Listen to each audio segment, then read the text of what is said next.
Nos separan 28 minutos, 27 minutos casi para el mediodía y vamos a interrumpir de sus labores habituales. Gracias por la gentileza, por la atención de recibirnos para hacerle un par de consultas respecto a cómo ha sido el tránsito de la pandemia aquí en la región de Magallanes y cómo se vive esta pandemia ahí en el Hospital Regional Lautaro Navarro. Y es por eso que tenemos al integrante del Colegio Médico en la región, Paulo Carrasco, anestesiólogo, fundamentalmente un destacado profesional aquí en la ciudad. ¿Cómo está, doctor? Gusto de saludarle, Paulo. Muy buenos días. Gracias por atendernos. Hola, buenos días a todos. Muchas gracias por la oportunidad de poder transmitir nuestra experiencia y cuál es nuestro mensaje como médico y como colegio médico a la comunidad. ¿Usted es anestesiólogo? Sí, soy anestesiólogo. ¿Le ha tocado estar en consecuencia? En la región hace más de 20 años. Perdón, doctor, le ha tocado en consecuencia y quiero que me cuente esa vivencia, esa experiencia, estar ahí en lo que se llama la primera línea cuando se debe desafortunadamente entubar a los pacientes que llegan al hospital. Así es, nuestro equipo de trabajo compuesto por 14 anestesiólogos nos ha tocado participar en forma activa de ese duro proceso que es la intubación de los pacientes COVID. A esta altura de la pandemia llevamos más de 340 pacientes que nos ha tocado participar en forma directa en las intubaciones, lo cual es un proceso bien difícil. Al principio, no hay que negarlo, que había temor, había preocupación, pero aplicando buenos protocolos hemos tenido bastantes buenos resultados. Así también nos toca participar en forma directa en las cirugías de estos pacientes que son sometidos, muchos de ellos, a traqueostomía para iniciar sus procesos de salida del ventilador mecánico y de otras cirugías de pacientes afectados por el COVID. Así que nos ha tocado una tarea bien dura. Perdón, doctor Carrasco, ¿en qué momento se toma esa determinación de intubar a un paciente? ¿Es la última alternativa que existe para intentar darle vida a un paciente que desafortunadamente puede fallecer, como ha ocurrido con tantos y tantos a lo largo de Chile? Bueno, la verdad es que ahí hay varios criterios. Hay criterios que son básicamente clínicos y algunos de laboratorio. En una primera etapa de la pandemia, muchos de los pacientes que llegaban, las recomendaciones eran rápidamente que cayeran a ventilación mecánica. Después, en una segunda etapa de la pandemia, tuvimos una herramienta intermedia que son, no sé si lo han escuchado hablar, que son las cánulas nasales de alto flujo, que han permitido de alguna manera retrasar la indicación de la intubación, pero no así impedirla en muchos casos. Y entonces, si el paciente tiene mucha sintomatología respiratoria y sus gases arteriales, sí significa que le ha bajado mucho el oxígeno dentro de su sangre, el paciente no queda otra alternativa que conectarlo a un ventilador mecánico, y para eso hay que proceder a dormirlo, sedarlo en el fondo y conectarlo a través de una intubación de un tubo que va desde la boca, ¿cierto?, a los pulmones, y conectarlo al ventilador.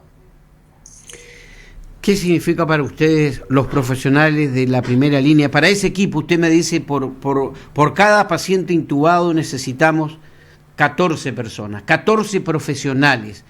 ¿Qué significa cuando un paciente se va o cuando tienen que tomar la decisión de aeroevacuarlo sin saber cuál será el destino, si volverá o no volverá con vida?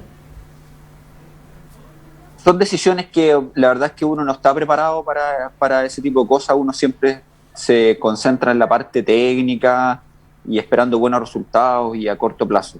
La verdad es que la pandemia nos ha enseñado que esta enfermedad es muy compleja de manejar, tiene toda esa parte del aislamiento de los pacientes y que de alguna manera implican una cosa emocional súper fuerte, que es cuando se ha luchado durante semanas con un paciente y los resultados no son buenos. Finalmente no hay nada más que hacer que verlo partir. Y también ha sido súper duro esto de las aeroevacuaciones. La gente quizás siente un rechazo a que los pacientes viajen de un lugar a otro, obviamente, porque se alejan la posibilidad de tener contacto con sus familiares, pero ha sido una herramienta súper útil para que más de 150 pacientes nuestros tengan la oportunidad de darle la chance a otros nuevos pacientes para poder ser tratados en la región. No es una decisión fácil, pero la verdad es que hay veces que hay que tomar criterios que son objetivos para poder realizar este tipo de acciones, y Y hay un costo emocional del equipo de trabajo, no solo de los médicos, sino que básicamente el personal de enfermería que está todo el día acompañando a estos pacientes, que es muy duro y que no hemos visto todavía las consecuencias reales, pero ya hay muchas señales de que está afectando la salud mental de los profesionales, con aumento de licencias y con trastornos del sueño, etcétera, etcétera. Así que hay un costo detrás de esto que es súper fuerte. Doctor, ustedes están recibiendo hoy, a la inversa de lo que se hacía el año pasado, ¿no? Durante todo este largo y difícil proceso, vimos muchas veces cómo se evacuaban hacia el centro y norte del país. Hoy vemos que los hospitales están súper estresados en el resto de Chile y sucede la inversa. Hoy están llegando desde otras localidades a nuestro hospital regional. ¿Cómo está hoy resistiendo y cómo responde a estas necesidades de un país unitario el Hospital Regional de Punta Arenas? La verdad es que la respuesta ha sido súper buena. En un primer momento, como tú muy bien mencionaste, nos tocó derivar muchos pacientes. En este momento, nosotros que vivimos como temporalmente un poco adelantados a lo que ha pasado en el resto del país desde el comienzo, tenemos un poco de holgura en camas críticas y eso ha significado la posibilidad que llevamos 12 pacientes trasladados desde el norte, desde Curicó, desde la Araucanía y de la región de los lagos. Han llegado pacientes a nuestra región y le ha permitido una oportunidad de vida. Y en el fondo, como tú bien dices, es una manera de devolver la mano. Pero aquí hay que reconocer que desde el punto de vista de la autoridad sanitaria ha habido un trabajo en red que ha sido súper importante. Cuando se prometió que a nadie le iba a faltar un ventilador, la verdad es que se ha cumplido esa promesa. Siempre ha habido una disponibilidad en algún lugar de Chile. Y eso hay que destacarlo, y la voluntad del equipo de trabajo para recibir pacientes que son de afuera ha sido la misma que para atender nuestros propios pacientes. Y de hecho uno debe reconocer desde ya que ha habido buenos resultados con estos pocos pacientes que hemos recibido, pero están las puertas abiertas y está la disponibilidad de camas en este momento para seguir recibiendo pacientes, y creo que es nuestro deber como médicos y como equipo de trabajo en salud de devolverle la mano a cuando nosotros nos ayudaron la gente del norte. Doctor Paulo Carrasco, ¿ha existido algún momento en esta historia del COVID-19 donde todo ha ido evolucionando, todo ha ido cambiando, todo hemos ido aprendiendo? Nosotros, ¿no? Hemos tenido que aprender una nueva conducta de vida, la mascarilla, el alcohol gel, el lavado de manos, la distancia social. También ustedes tienen que haber ido evolucionando y aprendiendo a medida que se desarrolla este proceso. ¿En algún momento el hospital regional se ha visto sobrepasado, se ha visto ante la necesidad de tener que decidir por un paciente y una cama? ¿No se ha llegado nunca a ese extremo? Te voy a ser bien sincero en esta respuesta. Sincero. La verdad es que el drama de la última cama se vivió desde el momento inicial. ¿Por qué? Porque tú tienes que considerar que nuestra realidad local era tener solo 6 camas de UCI. Y si en este momento te digo que tenemos 24, la última cama fue hace más de un año. La capacidad de expandir camas, de reconvertir camas, de tener que transformar a equipos humanos que no habían tenido experiencia en atender este tipo de pacientes ha sido enorme. Eso es un alto costo en equipamientos, ¿cierto? Pero el alto costo ha sido en equipos humanos, gente que hace doble, triple turno. Entonces, nuestra capacidad actualmente, que está cuadruplicada, ha llegado a estar quintuplicada en algún momento. Llegamos a tener 30 camas de UPC disponibles, y eso es un sacrificio enorme que en ninguna otra industria probablemente se da tan rápido y con tan buenos resultados como hasta ahora. A pesar de que los pacientes fallecen, es una tasa súper baja en relación a lo que hubiéramos tenido si es que no hubiéramos tenido esta capacidad de respuesta como sistema sanitario. Así que el dilema de la última cama siempre existe. Nuestro gran desafío es que las olas, ¿cierto?, no coparan el sistema sanitario, pero hemos tenido afortunadamente la posibilidad de ir respondiendo y expandiendo camas gracias al trabajo de todos para poder dar satisfacción a la alta demanda. Y el día de hoy nosotros pasamos por un buen momento, pero tenemos que recibir a los pacientes de afuera y no sabemos, y nuestro sueño y el mensaje es tratar de evitar una tercera ola nuestra, porque ahí sí que nos vamos a ver apretados, porque si nosotros estamos con una capacidad alta en este momento, no tenemos mucha más capacidad de expansión de camas.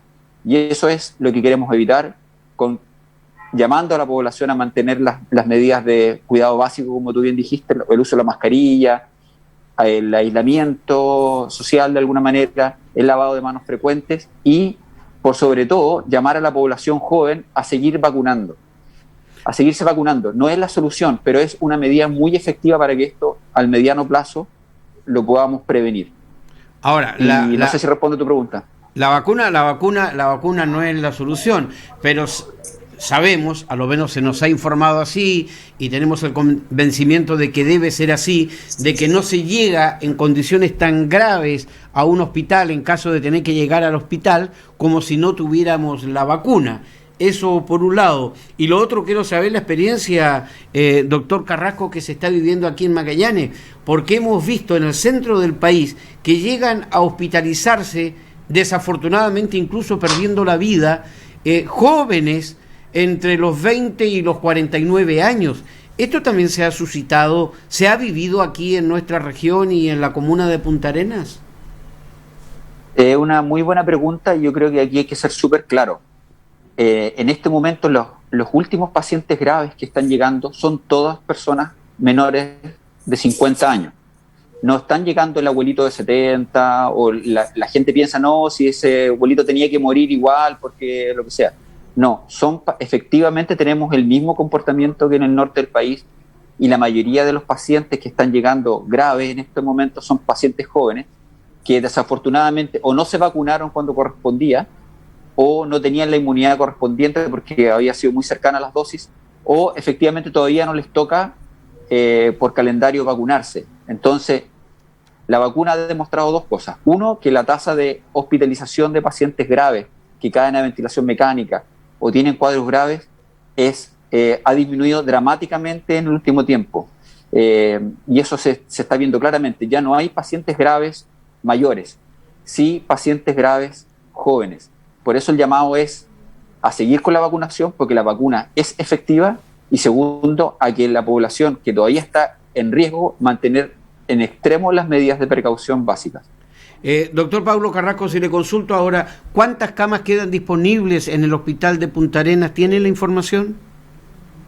En este momento, en la entrega de turno de hoy en la mañana, quedaban 5 camas disponibles de UCI, ¿cierto?, que están ofrecidas al sistema general, una unidad centralizada de control de camas críticas, que están disponibles para pacientes nuestros como para pacientes del resto del país. Las camas se manejan de esa manera, en una red central que puede disponer de camas para que nos trasladen pacientes. En este momento no hay anunciado traslados. Perdón, ¿esta red hospitalaria no ha significado en esta última ola tener que recurrir a otros centros hospitalarios, Clínica Magallanes, Hospital Naval, por ejemplo, traslado a Puerto Natales e incluso a Porvenir si así fuera necesario? En este momento no hemos tenido la necesidad de trasladar pacientes fuera de la región, que era una cosa que fue muy frecuente durante las olas anteriores.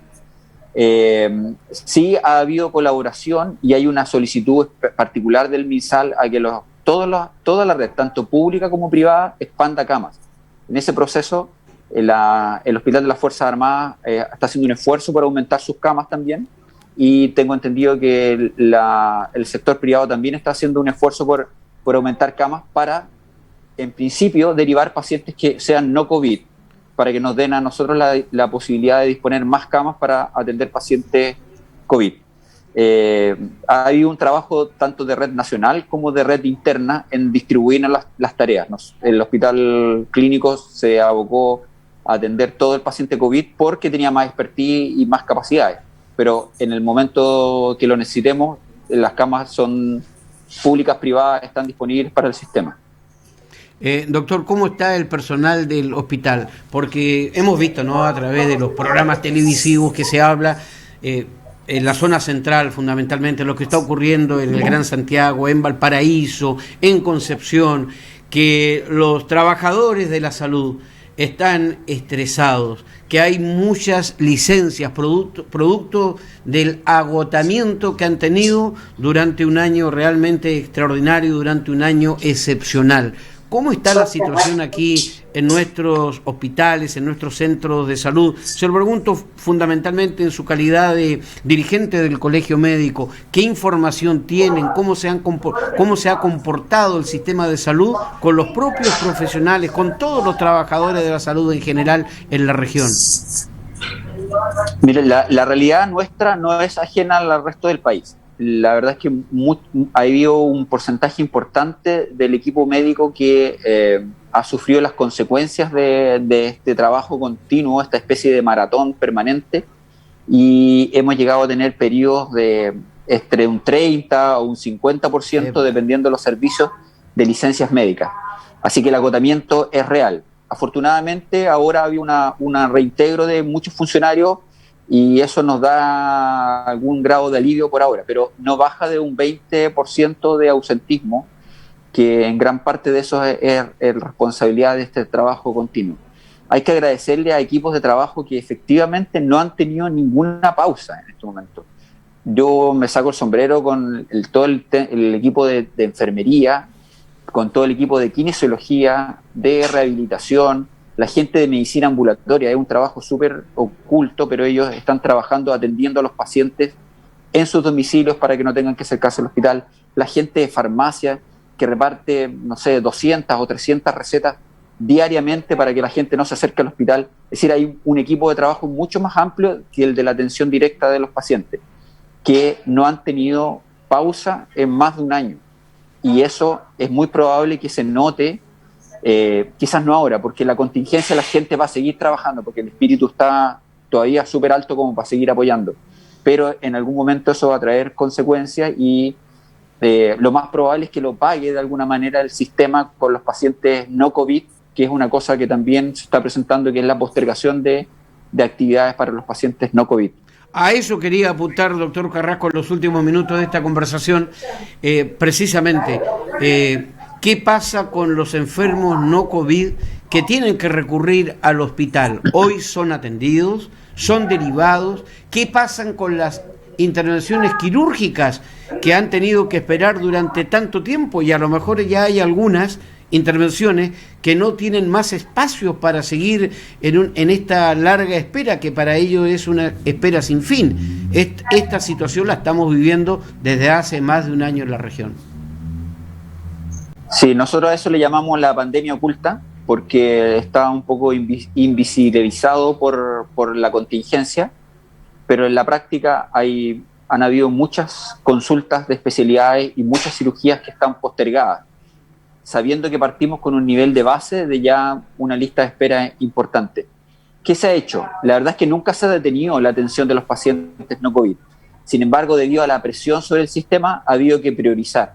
Y en algunos momentos ha sido más flexible y ha habido más número de cirugías o de atenciones ambulatorias, pero por otro lado, cuando se agudiza la situación, no nos queda otra que restringirnos y abocarnos a los pacientes más graves. En este momento estamos en una situación un poco compleja, puesto que la mayoría de los pabellones quirúrgicos están suspendidos y hay una priorización para pacientes que realmente lo necesitan. Y en este momento la verdad es que no ha habido detención de cirugías oncológicas, es decir, que tienen que ir en relación al cáncer o cualquier paciente grave que así lo necesite. Sin embargo, cirugías que pueden esperar, hay necesidad absoluta de postergarlas, lamentablemente, y generarle más tiempo de espera aún de los pacientes. En el ámbito ambulatorio se han hecho esfuerzos enormes por ampliar los box de atención y respetar los aforos para que estas listas de espera no sigan creciendo, pero tampoco se ha logrado ni siquiera disminuir en algo en la larga espera que tienen muchos de nuestros conciudadanos. Doctor Carrasco, ¿a qué cree usted? No sé si han tenido la oportunidad de discutirlo en alguna mesa del colegio o alguna mesa convocada por el gobierno. ¿A qué cree usted? ¿A qué atribuye el hecho de que se haya tenido que pasar de fase 3 a fase 2 a partir de las 0 horas del día de hoy? ¿Y por cuánto tiempo cree usted que esto debería prolongarse? La verdad es que nosotros vimos con mucho optimismo que la baja de números de casos activos, ¿cierto? Y de la tasa de positividad que tuvimos durante un periodo, después de haber estado mucho tiempo en cuarentenas que claramente con el tiempo van perdiendo efectividad y tienen secuelas súper importantes tanto en la salud mental como en la economía de las personas. Sin embargo, también vimos con preocupación que al momento de cambio de fase, la gente de alguna manera relajó las medidas de protección básica y se hicieron muy frecuentes las reuniones, sociales, las fiestas, y eso de alguna u otra manera iba a generar, más temprano que tarde, porque el virus es así, que los pocos casos que estuvieran positivos diariamente iban a generar más contagio y nos llevaron a números que en forma objetiva hacían recomendable aplicar nuevamente medidas de restricción, con los enormes costos que tiene para todos, tanto en lo económico como en las vidas diarias. Pero era necesario porque si no esto iba a salir de control y nosotros no estamos preparados para enfrentar una tercera ola. Nuestra esperanza, insisto, es que si nosotros nos comportamos de manera adecuada, manteniendo el uso de mascarilla, el distanciamiento y una continua vacunación de toda la población, que llevamos récord a nivel nacional, podríamos evitar una tercera ola. Así que, doctor Carrasco, perdón, sí.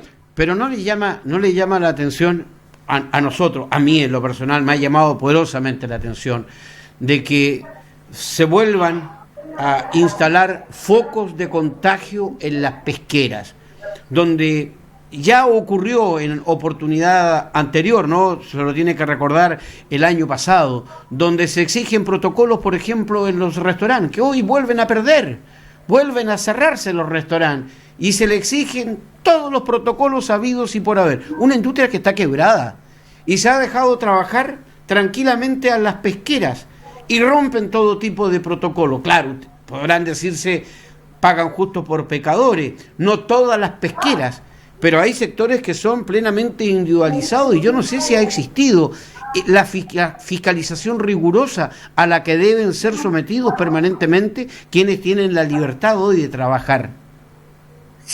Ahí las responsabilidades son compartidas. Hay responsabilidades individuales, que yo creo que es la más importante. Si todos, cada uno de nosotros nos comportamos de la manera adecuada, evidentemente no solo es el beneficio para nosotros, sino que es para la comunidad. Si cada uno de nosotros anda sin mascarilla, no se lava las manos, anda abrazando, o lo que sea, finalmente corre el riesgo de enfermarse o transmitir el virus a otras personas. Hay una responsabilidad individual que no se debe olvidar. Segundo, efectivamente hay responsabilidad de las autoridades, al cual han tenido conductas un poquito variables y flexibles según las presiones de los distintos grupos. Así como se accedió en algún momento a abrir gimnasios, casinos, etcétera, etcétera, por presiones, efectivamente hay algunas actividades económicas que se han mantenido. Los equipos de trazabilidad han hecho esfuerzos enormes y han crecido un montón, pero probablemente han sido menores que lo que se ha hecho en otros países que han logrado mantener un poquito más a raya la pandemia. Por lo tanto, el llamado es a apelar a cada uno de nosotros, porque si no tenemos el que viene a trabajar en una pesquera, si no tiene un comportamiento adecuado, es imposible que haya un fiscalizador por cada uno de ellos. Si están todos viviendo en una misma pensión, si viven comunitariamente y no tienen las medidas de precaución, efectivamente con que haya un solo caso se van a contaminar. Se han tomado medidas y nosotros hemos sugerido varias medidas que se han afortunadamente aplicado, como por ejemplo la llegada de todos, residentes y no residentes, con una PCR negativa. Es probable que haya que insistir en que probablemente la llegada del paciente, de los viajeros a la región también tengan un nuevo control y insistir en la trazabilidad, que la gente, los equipos de trazabilidad andan buscando en forma activa en focos de contagio, donde se toman PCR en forma activa, y en la vacunación, que es el otro punto. Perdón que sea majadero en el tema, pero ha disminuido en forma importante la vacunación en las personas más jóvenes. Los adultos mayores se comportaron en forma espectacular en acudir cuando les correspondía. A medida que la población es más sana y más joven, tiene más reticencia a vacunarse y no tiene sentido. Es la única manera de protegerse ellos y a toda la comunidad. Doctor Paulo Carrasco García, miembro del Colegio Médico, anestesiólogo del Hospital Regional de Punta Arenas. Le agradezco los minutos que nos ha concedido, que son valiosísimos fundamentalmente para hacer conciencia del cuidado y la solidaridad que cada uno de nosotros tiene que tener con cada uno de nuestras vecinas y vecinos. Ya no importa la edad, cualquiera se puede contagiar, nadie está libre de aquello. Un abrazo, doctor, y será hasta la próxima. Un gusto. Vale, muchas gracias por la oportunidad y quería mandar un saludo a todos los trabajadores de la salud para que le sigan poniendo empeño en esta, espero, la última fase de la pandemia. Gracias, doctor. El abrazo y el afecto también, claro, cómo no, a todos los trabajadores de la salud, sin distingos, a los que están en los consultorios, los que están trabajando en la trazabilidad, los que están en los hospitales, los que están en el SAMU, a todos los trabajadores de la salud, nuestro reconocimiento permanente en un día especial, en el Día del Locutor Radial de Chile. Nos vamos, se ha pasado raudo el tiempo, hemos concluido otra jornada de Buenos Días Región. Esperamos mañana, temprano por la mañana, poco después que canta el gallo, con Franco Césped, decirles buenos días Región y disparar el metal de nuestras voces hacia los 4 puntos cardinales de esta querida región de Magallanes. Hasta mañana, muy buenas tardes.